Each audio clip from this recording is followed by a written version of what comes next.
retraités.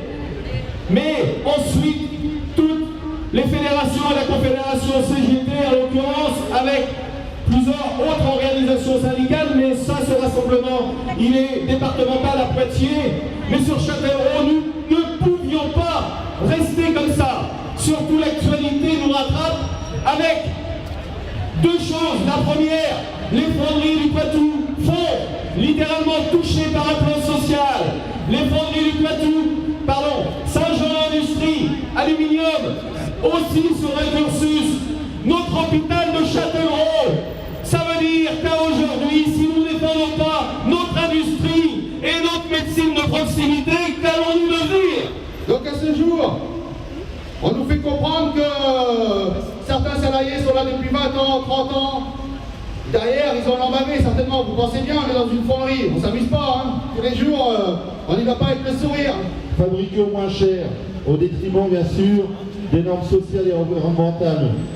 Donc en 2000, c'est 53% des véhicules Renault qui étaient fabriqués en France. Aujourd'hui, c'est 19%. Voilà la réalité des choses. Les gars qui sont chez nous, qui connaissent l'entreprise, qui l'ont bavé, et qui soient présents au moment où on fera les appels pour pouvoir faire en sorte que la direction ne foute pas les gens dehors sans compensation si les gens... On a vu beaucoup de personnes chez nous, des fonderies sont présents. Beaucoup seront encore là derrière pour pouvoir agir, pour être très clair. La direction le sait, les réunions sont très longues, elles ne sont pas finies. Le conseil de surveillance du groupement hospitalier Nord-Vienne Châtellerault-Moudun doit se réunir, à ma connaissance, le 18. Il serait intéressant de créer les conditions pour que ce comité de surveillance refuse la fusion avec Poitiers, puisqu'il faut savoir que cette fusion, c'est la mort annoncée d'un certain nombre de services et donc d'emplois et de réponse aux besoins de la population de tout le territoire. Ce gouvernement ne cesse de nous oppresser, de nous diviser, de nous supprimer tous nos conquis sociaux, nous plonger chaque jour qui passe dans une précarité et une pauvreté toujours plus grande. Les industries ne vont guère mieux et les copains des fonderies nous en ont parlé. Un plan social est mis en place. Il faudra qu'on m'explique depuis quand supprimer des emplois, c'est faire du social.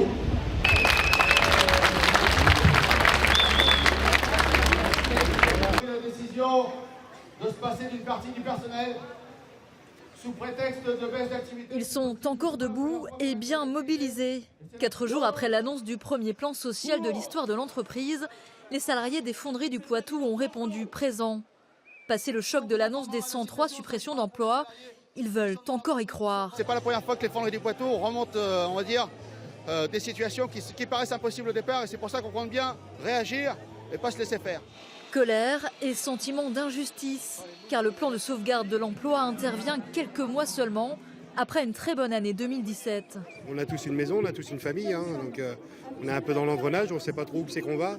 Ça reste très très flou, quoi, donc on est vraiment dans l'attente, quoi. On a Renault, notre principal client, qui lui n'a pas de pitié pour arrêter les emplois et c'est inacceptable. Arrêt devant la permanence de Nicolas Turquois, député de la majorité. C'est ici même que les retraités choisissaient de débuter leur propre défilé un peu plus tôt dans la matinée. Car dans le cortège, la colère est bel et bien dirigée contre la politique du gouvernement. Gel des pensions de retraite, hausse de la CSG. Pour ce couple, c'est une perte sèche de pouvoir d'achat. Ça nous fait 75 € à peu près par personne de perdu tous les mois. Donc c'est énorme, c'est invivable. Avant on aidait nos enfants, maintenant on ne peut plus les aider. Voilà. Et c'est pas aux retraités qu'il faut s'en prendre, c'est aux 440, aux actionnaires. C'est quand qu'on s'en prend à cela? Partager enfin les richesses, voici ce que demandent les syndicats CGT et Force ouvrière en tête. À Châtellerault, ils étaient 900 ce matin à porter cette revendication.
dégradation des conditions de travail et baisse du pouvoir d'achat pour les travailleurs, cadeaux fiscaux, levée des contraintes sociales pour le patronat, 500 millions de dividendes aux actionnaires, c'est indigne, rien pour les salariés, c'est insupportable. Si on vous dit que les allocations chômage seront financées par l'impôt, la CSG, qui vont payer? Les retraités?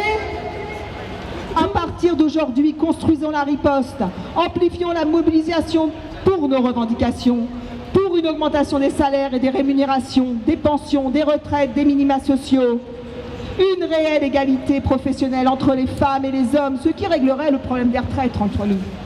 Le droit à la retraite à taux plein dès l'âge de 60 ans et la reconnaissance de la pénibilité.